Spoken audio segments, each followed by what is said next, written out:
mwenyewe. Amen. Tuko hapa tumewekwa na Bwana tusaidiana, na kama tumepata vile neema tusaidiana kama watumishi wa Bwana. Wao vile hawako zaidi sana, wamepata neema tu. Amen. Wamepata neema machoni mwa Mungu ili kuwapitia ninyi vile mchengwe na mkutana na neema ya kujua mambo zingine kwa utukufu ya Mungu. Kichwa cha neno tutaongea inasema wanyenyekevu tu watapona. Kitabu ya Petro ya kwanza sura 5 shairi ya 6.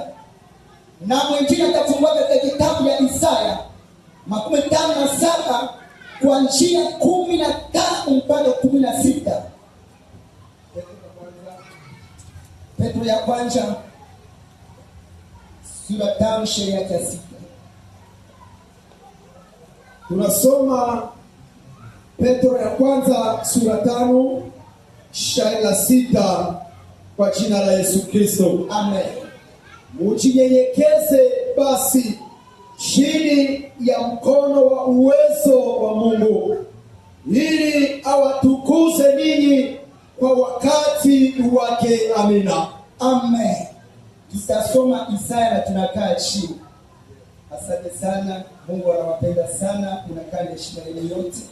Shairi ya pili tunasoma na unakaa, kila mtu asoma vizuri. 57 kuanzia 15 mpaka 16. Tunasoma Isaya 57. Hiyo shairi la 15 mpaka 16. Na nilisoma kwa jina la Yesu aliye hai. Amen. Maana yeye aliye juu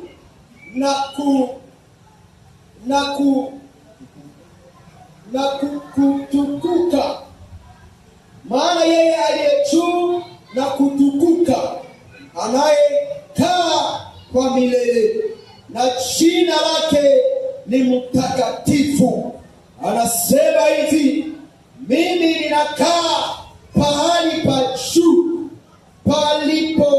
palipo patakatifu, na pamoja naye aliye na roho ya kutubu na kunyenyekea, kufufua roho za wanyenyekevu na kufufua mioyo yao waliotubu.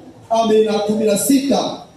Kwa maana sitashindana siku zote, wala sitakuwa na kasirani kali siku zote, maana roho ingesimia mbele yangu, na hizi nafsi ambazo nilizifanya. Amina. Amen.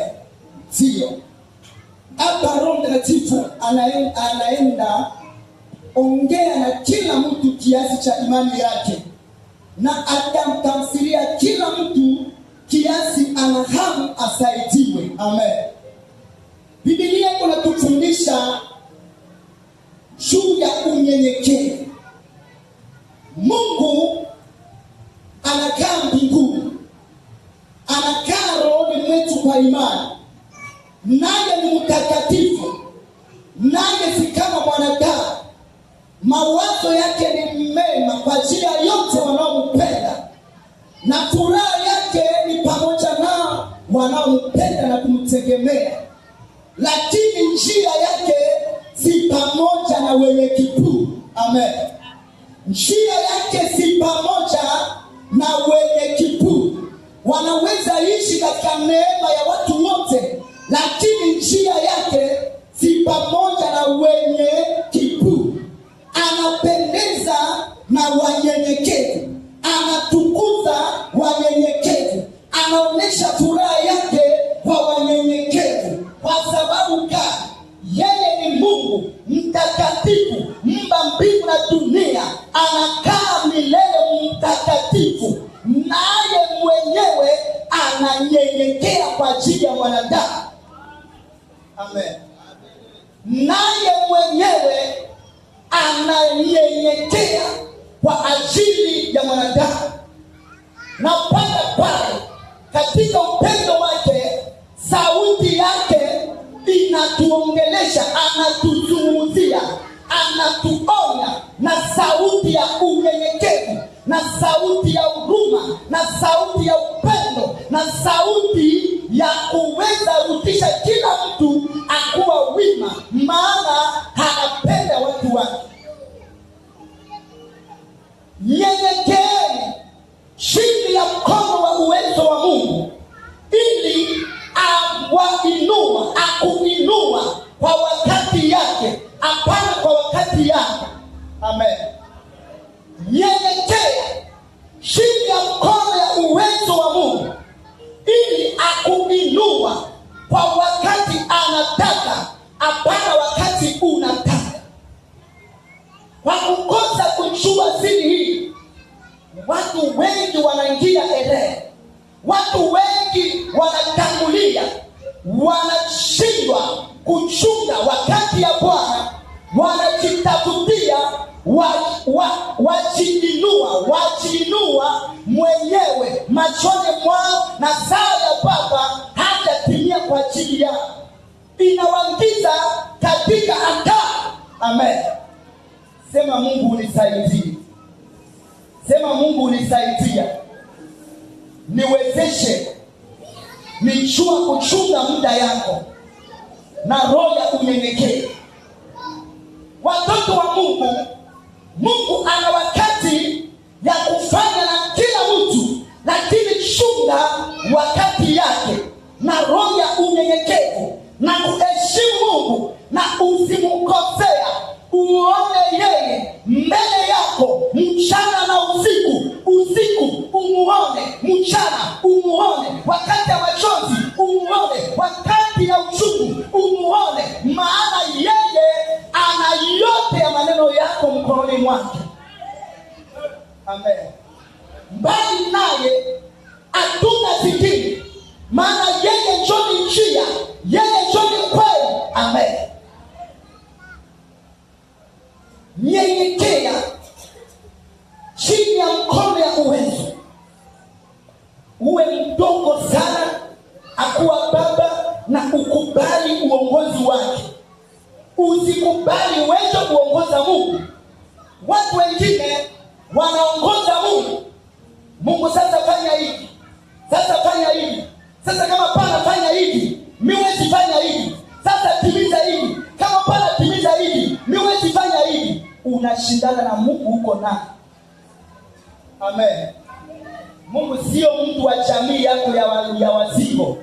Yeye ni pekee mtakatifu, anatembea na wanyenyekevu, anajitukuza kuwapitia, ili mataifa waone utukufu yake, ya kuwa yeye pekee anatawala. Hakuna mwingine aliye na uwezo kama yeye. Yeye pekee, habari zake zinadirishwa duniani nzima kupitia wanyenyekevu. Unapenda unyenyekevu? Unapenda ukuwa mwimbaji, ukuwa mwombezi, ukiwa mwalimu, ukuwa mchungaji, ukuwa mwinjilisti, mwalimu, chochote unapewa neema na Mungu. Katika haya yote umheshimu na kunyenyekea na kujiona hivi, mimi niko mtu bure, hata ilipo ananipiga na vale. Amen. Kwa sababu kama unapata ile neema, ni sawa na mwanamke mkahaba aliyejulikana na China katikati ya mji na vijiji. Huyu ni mkahaba, hakuna mwenye pana jua yeye. Watu wote wanamfahamu, watu wote wanamjua. Huyu anakuanga mwanamke ya namna hii. Maongeo yake, kutembea yake, chochote yake yanashuhudia ukahaba. Imekuwa sawa hivi, mwanaume mfalme apika na viazai kwa ajili ya ile ukahaba. Amen. Mfalme amepika na viazai na kumvalishia pete ya kuonesha ninakupenda. Najua mji anaweza shangaa, watu wazuri wanaweza shangaa. shangaa, watu wabaya wanaweza shangaa, wanaume walimjua wanaweza shangaa, wanaweza sema ni maneno gani, ni mwanaume aina gani, ana akili hana akili. Amen. Katika upendo wa Mungu na katika unyenyekevu yake anajifanya si kitu, anajifanya si kitu, anajifanya si kitu, amejinyenyekeza ili akupata. Sawa, ulikuwa sawa na Ibwa, kwani ulikuwa nachelewa, hoteli ovyo, maisha ovyo, Ibwa hawezi akapata heshima hata mbele ya mchungaji yake. Mchungaji analala kunyumba, mwenye Ibwa amelala kunyumba, Ibwa siku zote atalala nje. Mwenye Ibwa atakula nyama mnofu, Ibwa atakula mfupa. Mwenye Ibwa atakula kitu kizuri, lakini Ibwa atafukiza toka. Ibwa ataua nyama ya kufaa, lakini mwenye Ibwa akifika atakamula sikio ya Ibwa, atamfukiza, kwa mwisho watampatia makucha yenye ina faida. Sio vile tulikuwa. Yesu anajinyenyekeza, anajifanya si kitu ili akupata. Amen. Kwa hiyo ujinyenyekeze chini ya mkono ya uwezo wake, akuinua kwa wakati yake. Usitafuta uinuliwe hapa ndani kiupili kwa sauti haina kali. Mukitoa pesa kwa ajili ya chochote, munafanya sehemu yenu, mimi nafanya sehemu yenu, sehemu yangu. Kwa sababu kani? Roho yangu haiko ndani. Roho yangu ni mikononi ya mwenye ameniokoa. Wakikupatia pesa, wakikupatia chochote, usisema leo ninahubiri grave, watu wanaitika vigelegele yangu na haleluya ya mafuta ndio nimejulikana. Wewe si kitu, wewe ni chini. Pesa sio maisha, pesa ni ya kupita. Maisha ni Yesu. Nyenyekea kwa chini ya mkono ya yule Mungu atakayezungumza na roho ya watu kwa ajili ya. Amen. Ukiwa mwimbaji, sauti ya kufaa, watu wanacheza, watu wanaimba, unatunuliwa nyimbo mpya, watu wanatukuza Mungu. Sema mimi mtu bure, hata Ibwa ananipita na faida, hata chombo hii inanipita na faida, maana ikikaa hapa ni mwaminifu. Hata kiti inokalia hapa inanipita na faida, maana ni mwaminifu. Amen. Mnaona miti hii inasimamishwa hapa, iko mwaminifu, yeko pale. Isipokuwa wengine wanapita na kumkata na kumtendea mabaya, atakuwa pale. Kaa chini ya mkono ya neema ya Mungu. Amen. Wakikufikia uyupi, uliimba, leo Mungu anajitukuza ndani yako, mambo iko hivi, fanya anje na ile masemo. Kwa sababu gani? Ni masemo ambayo yanaenda uwa wewe. Amen. Ni masemo ambayo itakuingiza kuselekei na kaburi yenye mikono ya Mungu hawezi kuokoa. Amen. Watoto wa Mungu, watumishi wa Bwana wakipata neema ya kuwafundisha, mnaposimama na sauti, prema, asante. Ninashukuru Mungu kwa sababu mchungaji aliniombea, nimepona. Yeye ana utukufu, alitumikiwa kama chombo. Utukufu ni ya Mungu. Tembe kama na hiyo ya watu, acha ikupeleka ukua chini tena. Amen. Isikuleta juu uwe chini. Hata watu 100 hata chini wakitika habari ya Mungu anafanya kukupitia kumarezozo sio. Sema Baba, mimi ni nani? Mimi mtu bure saa. Mtu mwenye pana soma, mtu mwenye anazaliwa katika jamii ya laana na umaskini. Mimi mtu kama na hiyo. Baba asante, mimi mtu bure. Acha niwe chini, niwe chini, niwe chini.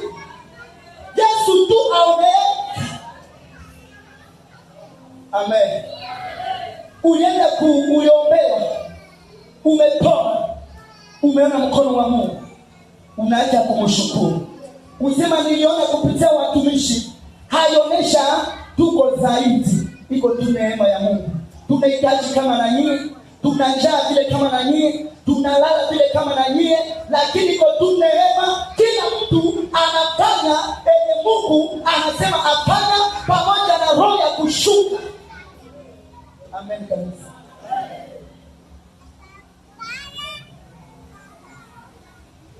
Mungu maana yeye aliye juu na kutukuka anakaa kwa milele. Jina lake ni mtakatifu. Anasema hivi, mimi ninakaa pahali pa juu.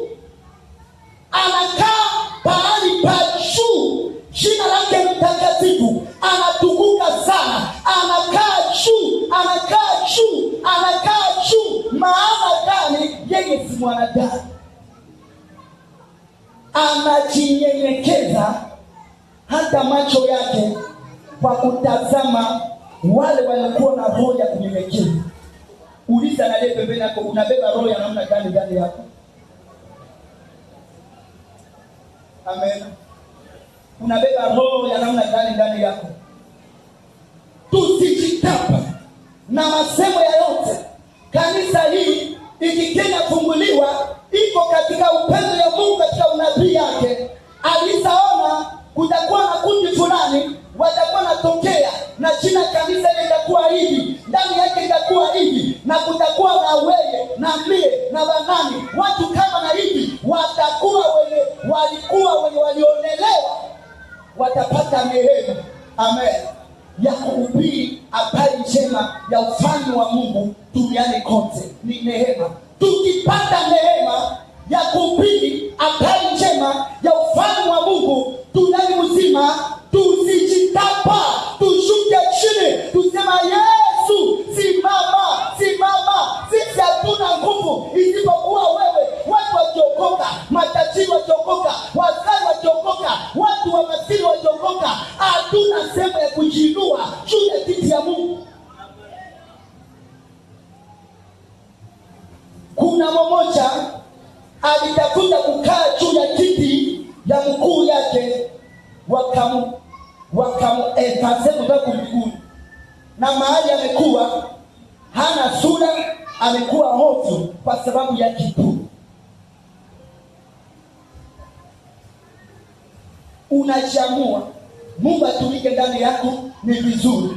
Unatafuta Mungu atumike ndani yako na nia kali.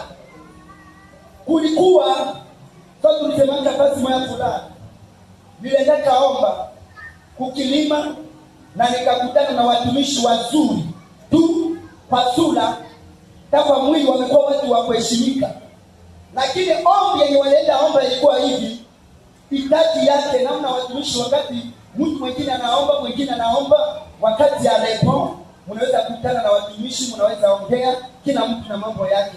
Jo mwingine naacha omba, mie sababu ya kunileta kukilima hapa iko, ninaenda ombea tu ugonjwa ndani ya tubu ya mapandro yenyewe kupunya. Kila mtu ashikwa na ugonjwa, ili wafika ita mie ni muombea, mbele ya kumuombea niomba tu kontaki. Sema wewe pana libeba nini koroho yake? Maombi ile kwa mapenzi ya Mungu. Mungu atajibu. Mungu atajibu. Ataomba iko sana maiti, na yeye maiti kunaongea. Iko sana mwenyewe unachanganyikiwa. Mungu anasikia yeye seruko pale. Mtu mwenyewe anachanganyikiwa, ataongea ovyo. Wewe unataka mawazo ya kumsikiliza. Unasema kaje? Iko mazimu ndio vile Mungu anawavumilia katika neema, maana anajua inawezekana siku nyingine ataokoka. Mpaka sasa tuko naongea bado pataka mtokari, bado pataka vile nyumba ya kujulikana kama ya baba gorofa. Wamekuwa cho. Hata sasa wamekuwa wapana endelea, lakini angalia kutoka kwa nyumba, mke anajua anaenda kwa maombi, lakini retur anabeba kitu kingine. Mtu kama ile akikuombea ataombea wewe nganaje? Hivi wewe aje? Mtu analetaka yeko naye. Sasa mweneko kama hivi ataombea wewe kwa je. Kulikuwa na mchungaji mmoja alipata neema machoni mwa Mungu. Karama ya uponyaji, kila chochote Mungu alikuwa anafanya kwa utukufu yake kumpitia. Lakini katika maneno yale yote ilikuwa akikuombea, kila maombi ilikuwa na bei yake. Akifanya deliverance yako, mapepo kitoka 5, 6, inaonekana kichwa ya pepo moja kitoka ilikuwa $10. Pepo moja kutoka kwa jina la Yesu toka. Oh, mimi natoka $10. Kama mapepo yanaenda patikana ndani ya mtu mmoja 100 au sekati na jina. Kwa wewe tafadhali wewe leta nini? Wakati alikuwa mchungaji anaheshimika katika ile kazi, watu wanamjua amekuwa mtu ya hivi. Ya pili, ukikuwa na ugonjwa akikuombea, inawezekana jino imeuma, macho imeuma, tumbo imeuma, au una ugonjwa mbalimbali tamu kumwili. Kila ugonjwa inawezekana $10, $10, $20. Sasa wewe unafika pale, posha yulu kitu pale. Posha hapa kitu pale. Posha nyuma, wangapi ndio wanakuwa na poshi mingi? Mabwana sivyo. Poshi iko ngapi? Patilo na poshi ngapi? Ile, chemite vile. Poshi iko ovyo. Juu chini yote pesa pale. Sasa kwa vile yeye anaombea wewe na ugonjwa inafika $10. Wewe pana difra, wewe ndio dola wapi? Inaomba wewe acha mfungo wa kwanza kwake. Kama inawezekana wewe natumikia yeye, wewe nafanya kazi ya kipimo ya ile bei ndio siku wewe natoka. Na ile mambo amefanya na dhamiri safi. Amefanya na dhamiri safi. Akiombea anasema Mungu amenipatia karama ya kuombea wagonjwa pesa. Akiombea kai ingine leta kontakti ya gari. Akiombea kai ingine mimi naona Mungu anaongea na mie, nyumba ile yote wewe leta na mie na pale leta pona. Anafanya ile siku mingi, ndio siku moja, sema siku moja. Siku moja anafika mzuri ku hotel ku restaurant moja, anaenda kula, analomba nyama mzuri kukula na wali na mavitu fulani. Wakati kuna kula chakula ile ikakwama kushingo yake. Ipana kia ndani, ipana toka. Mtu nawakia tu hivi. Sasa yeye ataombea nani? Wenyewe walimuona na kumjua kama mtu fulani, watasema je? Mungu anaanza kumnyenyekeza. Kwa sababu kani aliona neema inalipata kuwa ya pesa kwa ajili ya watu. Amen. Kuwapitia akula, aishi maisha mengi. Akakufa.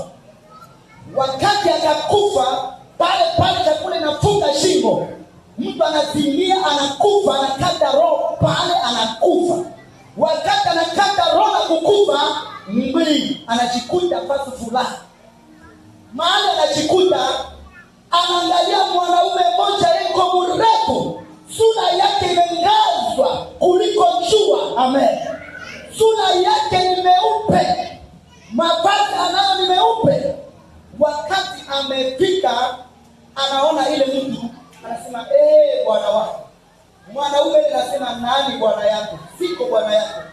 Nilikupatia kalamu, neema yoyote nilifanya kupitia wewe, ili utukufu irudilia baba yangu. Ukakamata ilikuwa ya maisha yako, ukakamata kutumizia kwa pesa. Sasa mimi siko bwana wako, ondokeni kwangu.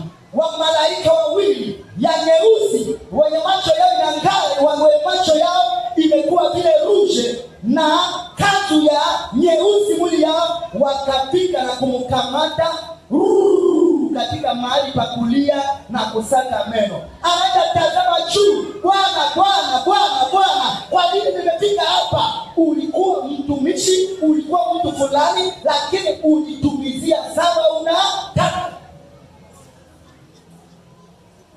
ninakimbilia fu neema funzuro nipa himredoro na kurikana kani atinzi mikadine tu himrenjini ni namba bimani ati funi tumija jiro ni panyo ni baza ni pau ni panini tiro mutotiro. Amen. Ingalikali tumizia ni chindulombu ni chindulonyo ni poligiri Mungu pondido roja de gloria.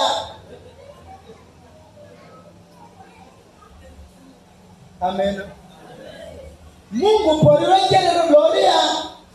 Dire ni lo to bali gba ni lo to balado awe mbeni yoye digana goti atuni ni patu nake we mtu bure ili utukufu imutilia yeye. Anakaa pamoja na mwenye amekuwa na roho ya kutubu na kufufua roho za wanyenyekevu. Moyo inashindwa kukundele siri, anakaa ataka chaja kutamika watoto wa Mungu sawa anataka. Anakaa katikati ya kutamiko la watoto wa Mungu, anafanya kila yenye anataka. Hawezi tafuta mapenzi ya Mungu. Akikunya vile karada shokra atasema brema leo ninakunya sipe ya ajabu. Brema sipe le jomi kikunya pale ninasiaka shade moya kumwini. Brema hapa atamikindika message ya mapenzi kwa mtu brema pale na kwa Biblia. Maana Petro ya kwanza sura 4 shairi ya 8 katika haya yote mpendana sana ninyi kwa nini maana mapenzi yanafanyika dhambi mengi. Wengine wanakamata shairi kwa sababu ya dhambi. Soma Petro ya kwanza hiyo shairi ya 8 inasema nini?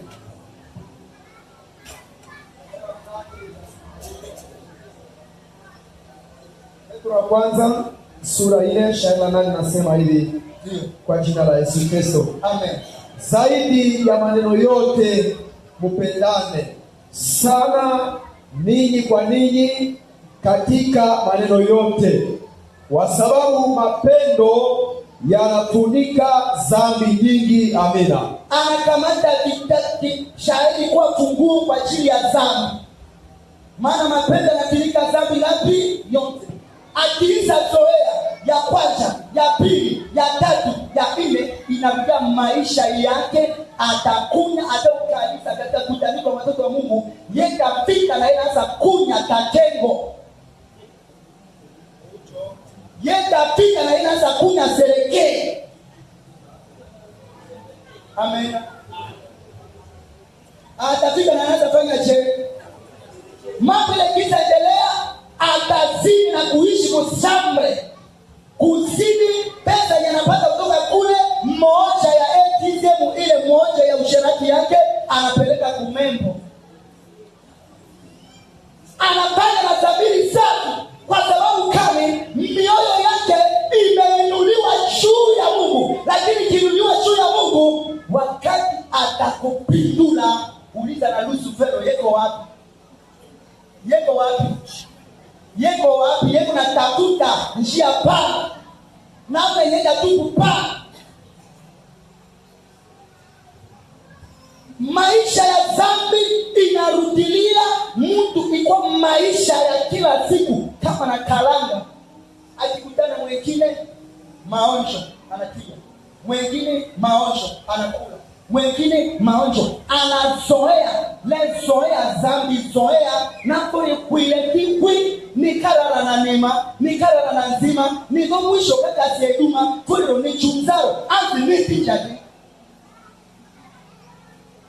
Mungu chiriche zangu chiriblo azimi Mungu fana ganja nizidi Mungu tunaro na donja njukejo tuna niro dangatela toro ninga nini ni Mungu chocho mimi nilipike lokiticho mimi ninazo kwa hiyo ngoza ke Mungu mali kwa ajili ili nikitomba maturi tunio Mungu mali kwa pata mtangalo mimi mtangalo ndopa zima se Israeli Mungu kwa mali kwa kama moto ngalo mrukwelo kwa moto basi kwa moto sese kwa moto mama pelo kwa zinapo nzima ni titi. Mungu makunira. Amen. Mungu kudara na kene ngakeni ni lenzama ni doma tenyono ma maka kweli ba binde njiri kenjare kutundu ndugu sereke ile aina tu papa troja nja sereke ile tiazio bai jalete tu tano ke pokwa ndizo ndire ile umuto kale na leke tu masua anatengeneza kaburi yake ndani ya kalaji yote zerekeni kwa mtukali. Amen. Yeko mtajiri. Akitia damu mtukali ya $1,000 kwa zerekeni ya kumuzika. Kaburi yake ikuwa na bei ya $10,000 kama akikufa bila Yesu masikini ya kunuka akikufa ndani ya Yesu anampita na pale.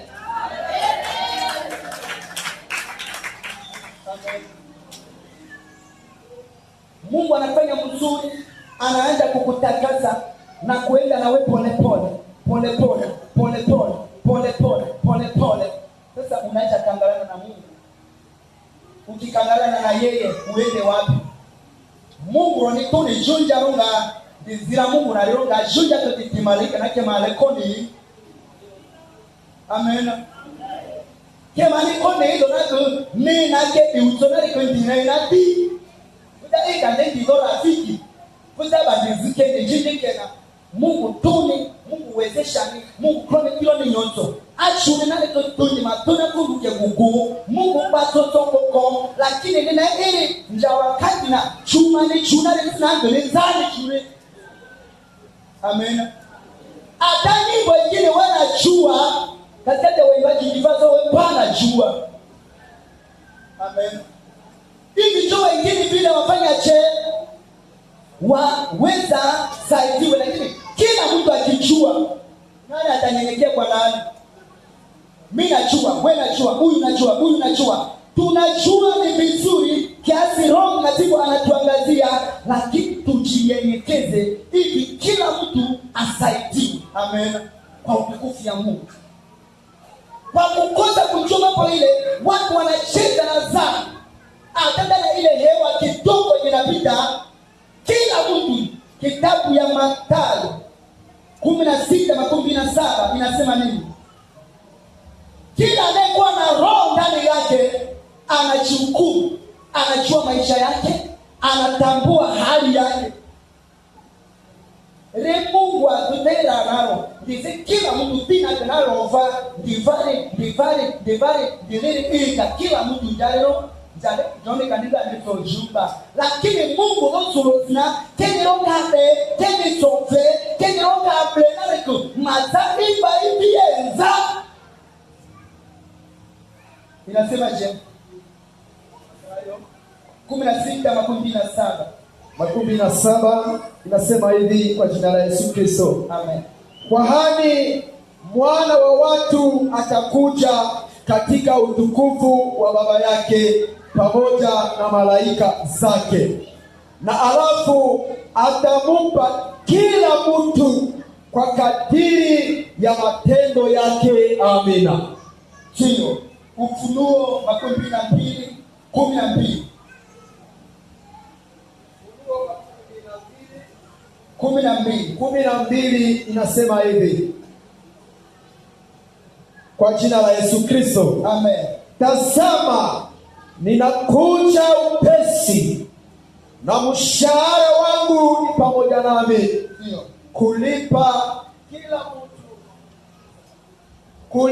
kila mtu kama ilivyo kazi yake. Amina. Amen. Roho Mtakatifu ni hapa, mwongozi yote mwenye kanisa ya neema yamebakia kwa mikono yake. Analise kubwa katika ulimwengu ya roho na macho ya kinyama hautaona. Amen. Amekuwa hapa, amejua maisha yako, anajua mahali ulikuwa na ulikuwa naishi na kufanyikana, anajua yote. Na yeye ni hapa, maana yeye ni mwongozi mkuu katika kutandiko na watoto ya Mungu. Anatembea yeye bado kuuliza banaulizaga na mtu ushuhuda ya mtu, lakini yeye ana maneno ya ushuhuda yako yote. Jinsi roho yako inaficha nini? Si utaficha siri mbele ya mke yako, utaficha siri mbele ya mume yako, utaficha siri mbele ya watumishi wa Mungu, lakini Mungu Roho Mtakatifu anajua maneno yako yote. Anapika ye sio ya kawaida mikononi mwake. Akipika anaandika, siku fulani nikatuma watumishi wangu, watumishi wa Baba wamtikie, wasema abadilishe mawazo, na wauliza na yeye anabaki na siku ngapi. Akiendelea hivi mwisho yake itakuwa nini? Musema na yeye atubu. Watumishi watamtikia, wanafanya tu sehemu yao. Watumishi sio watumishi yenu, watumishi ni ya Mungu. Wanafanya sehemu yao, watakufikia. Huyu Yehova Baba anatutuma, anasema ubadilishe mawazo, utubu na kugeuka, na ujua unabakia na siku ngapi. Pale hauna maneno ya kutubu. Prema Mungu anisaidie, Mungu anisamehe, kwa sababu kuna wakati mwingine mawazo yako natembea huko na huku. Wapi? Mungu anisamehe, Mungu sare leo ndio katika na kupenda. Friko ile ngake tuli, friko usherati kenjiri, friko wake jori, friko charo chini na ndudo bonda kelo na mujoke godi. Ke godi. Fumujo lecho eke abanga $100 kesi $85 dino zabo $15 kuna. Por ilo rega Rija nake niko China magumu tu. China magumu zaida kwa metu niko China nake tani tu ya China hali tu. Amen. Kuna nishi ni chiria cho Mungu cho. Wataongea na mtu mwengine, fika karibu yake. Mungu yeko mwaminifu. Wataongea, mimi mambo yangu ilikuwa hivi, basi mchungaji uniombea, mchungaji anchi mato nizo mchungaji nini zunjako hiye nizo maisha kriyeto nitika hiyeto nitiko Mungu tona Mungu itumizia mtumishi kama chombo nipo ki mtumishi anchi mato kivure ya kilobero maroshani shama bero matungu njingu wanisamee maroshani wani ya zokezore pwede kwekiri kendina fuzu kerunari nicher dicha yume na rukoko yume bunana rule vete turo rula di churo abani Yesu tona Yesu tuni kezuni naga kenjinde limiti jinani bai niko yelo mali nicher rumeno maisha na nani Yesu Mungu ndio ni suronga ndile mwisho kasi ndile. Unapenda picha dhambi maishani mwako? Amen. Mungu akusaidie, Mungu akusimamisha. Mwana wa Mungu atakapokuja na ametukuzwa na Baba katika utukufu kubwa, atalipa kila mtu sawasawa na kazi yake. Kuwa mema utalipiwa mema, mabaya utalipiwa mabaya. Anayekuja na kuja upesi hawezi kawia. Kila dhambi, kila kazi iko na mshahara yake. Sema na mwenzako, kila kazi iko na mshahara yake. Lakini mshahara ndio unatawanyika. Mshahara ingine iko ya kulia. Kama ningejua ningepatikana hapa. Kama ningejua ningetubu. Kama ningejua ningetimia watumishi wa Mungu, nipande panikana hivi, nitakuwa tuka. Amen. Malipo ya mwisho, hukumu, mauti ya milele yenye inatengenezwa na shetani. Mungu akusaidie. Fanya moyo wa rehema, unyenyekevu, ya kujiona mtu puru katika maongeo yako. Maongeo yako atakuwa watu ikuwa ya rehema. isikuwa maneno ya kiburi. Ukipata mavazi yote ni kwa neema. Usionea wenye wamevaa lata. Ukivaa koti kama mimi navaa, nikivaa nisionee wenye wabalo pata ile neema. Niwaombea Mungu awasaidia. Nikiwa na nyumba nisionee wenye wamekuwa ndani ya location na wenye wamelala ndani ya hema. Niwaombea. Mungu ana wakati ya kutendea kila mtu. Amen. Kumbuka kutoka wapi umetubu. Umeanguka, ukatubu, utasamehewa, utapokelewa. Kuna mwanaume mmoja yuko anatembea hapa, ana mavazi meupe sana, hatembea juu ya udongo hiyo, anatembea kwa espace yenye sio ya kawaida. Amen. Anatembea mahali hapa na anatazama kila mtu na hali yake, na kila mtu na yenye anapita katika roho yake. Na katika haya kuna wengine na watia, anapasua njia, anaongea na mioyo yao wapike watubu. Na kuna wengine wao wanasema kwa moyo, nitatubu tu na Mungu. Nitatubu tu na Mungu. Lakini yeye unafanya Roho Mtakatifu unakusukuma ufikie watumishi wa Mungu. Nitatubu na Mungu. Ile John Wesley. Asante. Mshahara iko. Mshahara iko. Yana napenda kutubu. Nani anajua yeye anatembea mabaya?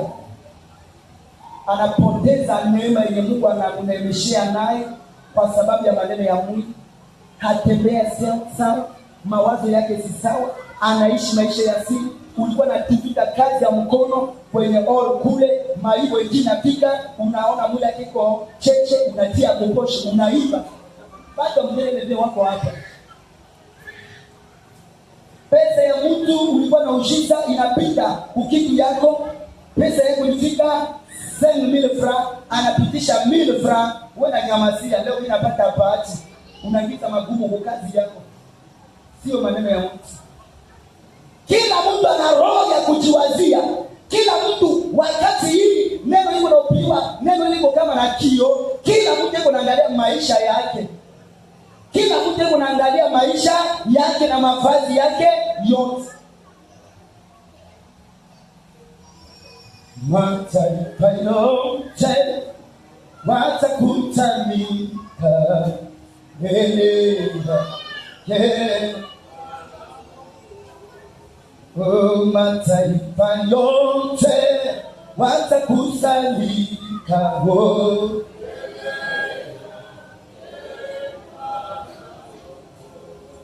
Watakatifu yote watakutanika wote.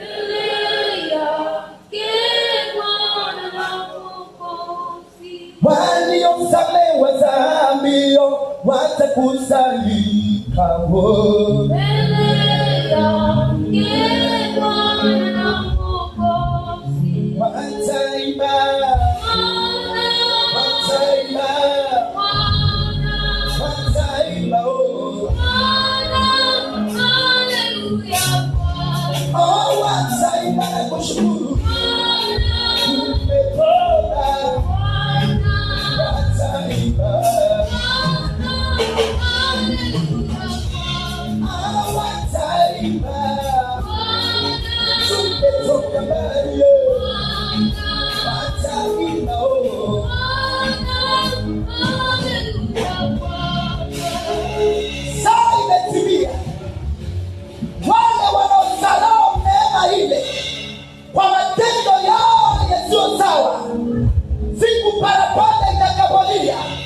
Walibeba madhabahu ya kiburi rohoni mwao, walipanda juu ya kiti ya Mungu, hata nikifanya dhambi maovu.